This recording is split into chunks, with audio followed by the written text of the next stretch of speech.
NASCAR is turning the frogs gay. Chase Briscoe attacks a Kiwi. Stewart Haas Racing tests out the barriers. Larson has a dick measuring contest with Ty Gibbs on the brakes in turn 6. Tyler Reddick gets attacked by Steve Bartman. And Alex Bowman celebrates his first win in 834 days. We're going to drink so much damn bourbon tonight. It's going to be a bad deal. I'm probably going to wake up naked on the bathroom floor again, but... Excuse me? Since then, a lot of things have happened in the world. The Russian-Ukrainian war was just kicking off when there were fewer than 8 billion people on this planet. The UK still had a queen. The Israel-Hamas war just started. 4 moon landing attempts were made by various countries. O.J. Simpson just died. I started my first job out of college, got laid off, was unemployed for 3 months, and then got another job. Get a job. Get a job. NASCAR is back in Chicago. The right side horse into the lead. Normally he goes to the inside out of 5. He's going to test the limits and use the outside. Larson trying to protect corner entry in 6, and he'll do that. SVG goes wide. Now we'll cut exit. Larson goes the block. Here comes SVG back to the line. What a great move. He saw Larson in trouble. Contact right there. One line to turn 1. Now Larson does it.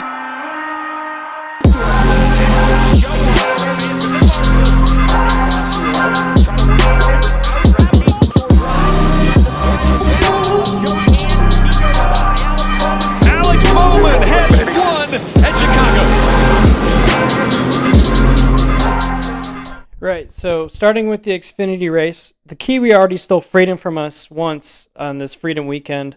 Van Gisbergen Shane Van Ginberg and Kyle Larson put on some of the best racing that I've ever seen in an Xfinity race. They honestly burned the house down. I have never seen 2 race car drivers go so hard right from the beginning. While we did get blessed with good weather on Saturday for the Xfinity race, things were wet. If I put my my hand in the water, it gets wet. We know that rain is coming. The weather is coming. It said wet, wet, wet, wet, wet. The past 4 weeks of NASCAR have been affected by rain, and it's clear that God hates NASCAR. NASCAR gave teams an investigation lap for the rain, whatever that means. Teams actually get to choose what tires they start on. Freedom for Freedom Weekend, baby! I'm appalled. I applaud NASCAR for their decision to let teams choose what tire they start on. This is how racing should be. We shouldn't have the sanctioning body holding the team's hands like little kids. I'm sure they can handle it. This provided an interesting variable in racing strategy for all the teams. Proper motor racing.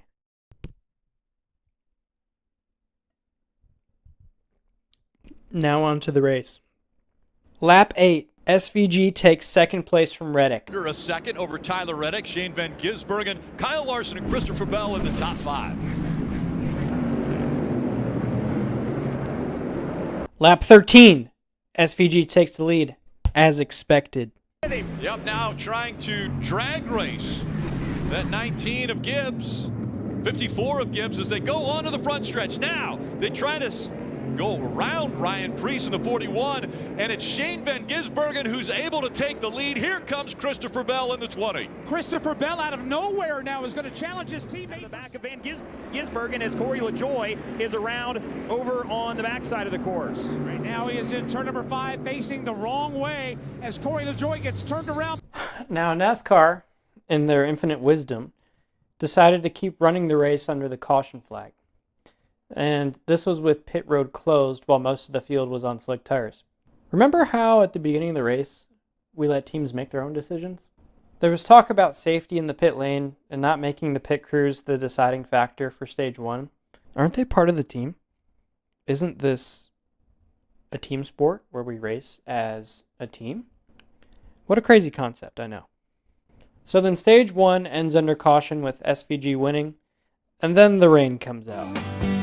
Have you ever seen the rain? As soon as the rain comes out on road courses for NASCAR, everyone forgets how to drive, and of course everything went to shit from here.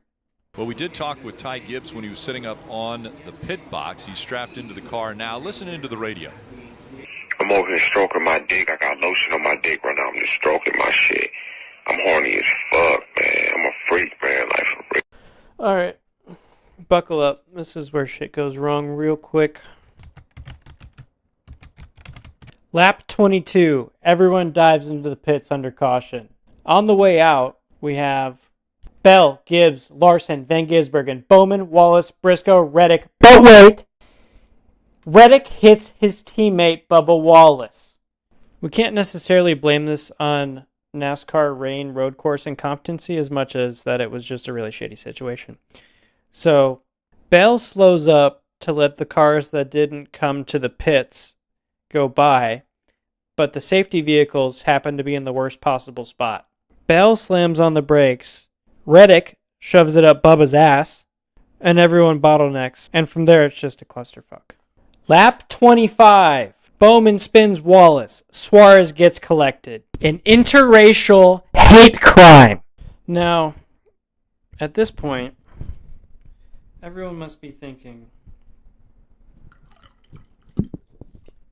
there's no way SVG doesn't run away with this race, right? Wrong! Chase Briscoe had other plans to commit war crimes against New Zealand. On the same lap, Chase Briscoe spins and hits SVG's Holden. This is the battle for third. Larson, Zane Smith. Oh, and Chase Briscoe. He'll nail the tire barrier in 6. He came in low. You're going to see he's going to get hit from behind and straight into the barrier. Briscoe hits the 16 of Shane Van Gisbergen, and that was a big hit. I would be shocked if the 16 can continue.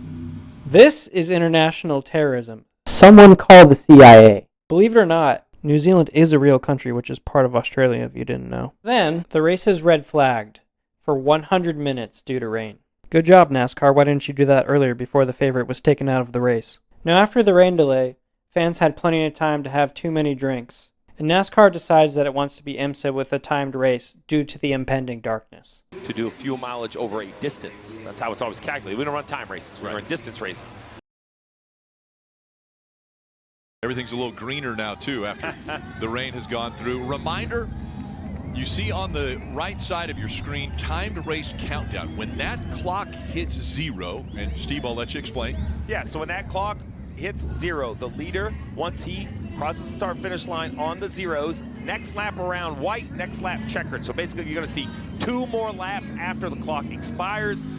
Lap 31, Ty Gibbs restarts the race in first. Lap 34, Larson takes a piss on the brakes to try and outbrake Ty Gibbs. Christopher Bell will angle his car in. Larson, oh, Larson's in hot. Oh, he'll go windshield deep. Kyle Larson Is trying to get unlocked from that tire barrier, but to no avail. Yeah, that's one of the hardest hits we've seen in turn 6. Lap 43, everyone dives into the pits. We'll do something. There you go. The 3 comes. What did he say? Lap 45, Joey Hand and Alex Bowman fight for the second stage win. Joey Hand wins. This is the final lap, and Joey Hand looks like he's going to be able to outrun Bowman. Bowman tries to go to the inside, but Joey Hand is going to win stage 2. Now, who is Joey Hand, you may ask?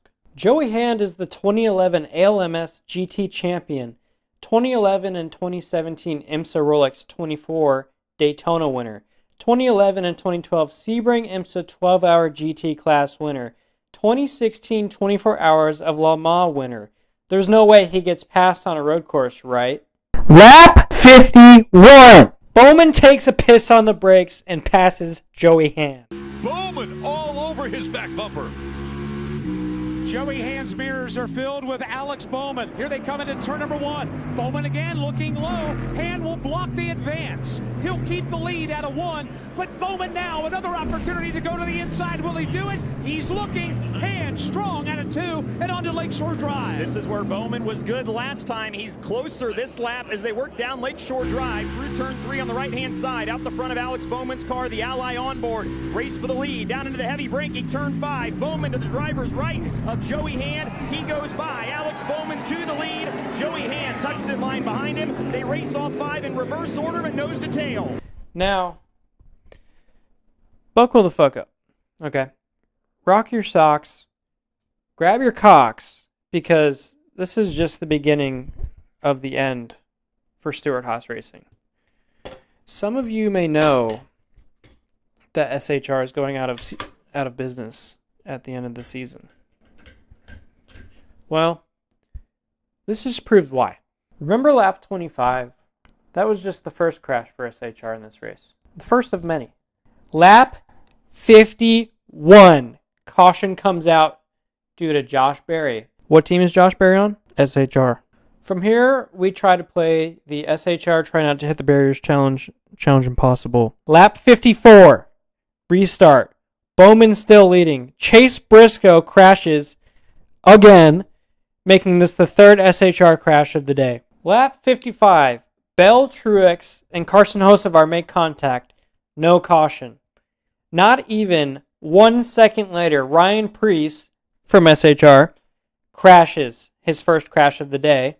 By the way, at this point, can we get a SHR crash counter, please? Car in the wall in turn number 4. It is the 4 car. Josh Berry went hard into the tire barrier in the 20. That's just the tire difference. The 4 off again. This is in turn 1. Alex Bowman, we can see he had the best race car. Oh, the 4 in the wall again. This is the battle for third. Larson, Zane Smith. Oh, and Chase Briscoe. He'll nail the tire barrier in 6. And you just wonder if the 2 cars in front of him, you just kind of lose perspective on the braking zone. You see the 14 have to miss the corner as well. Everybody now. Trouble in turn number 1. 1 car around, it's Chase Briscoe. Second time today, he has found the tire barrier. Catches his teammate in the 20. This was off from, I believe, turn 12, the 42 with a big shot to...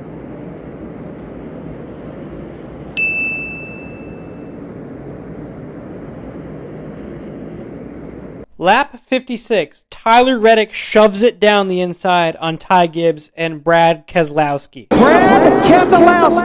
Hamlin and Hill get together.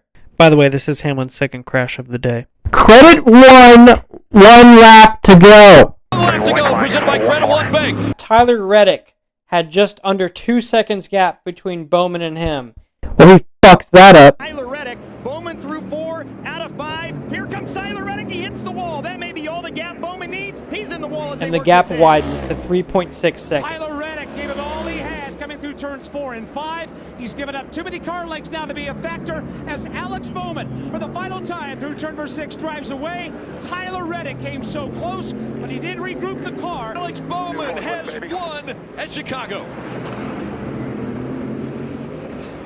Hell yeah, buddy!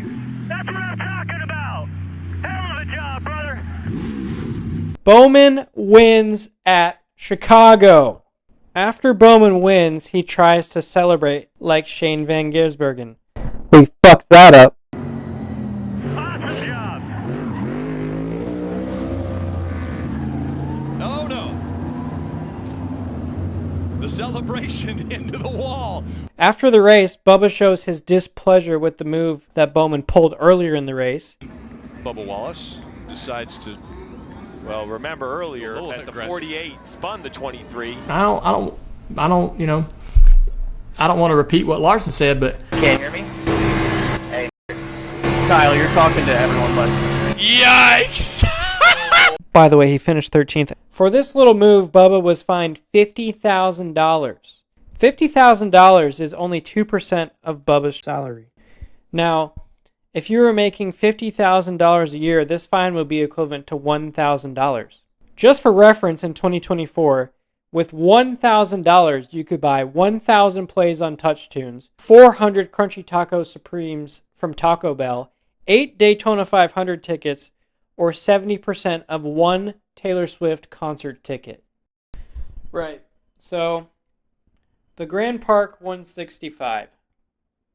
They only did 58 out of 75 laps, which would make it at 2.2 miles per lap for 58 laps, the Grand Park 127.6. So, for Independence Day weekend in Chicago, we had liberal NASCAR propaganda, Fords committing international acts of terrorism against Holdens, SHR as a team should have been black flagged, Reddick and Larson fight for who can throw away the most races this year, and Bowman has a sleepover with Chase Elliott. Thank you and goodbye.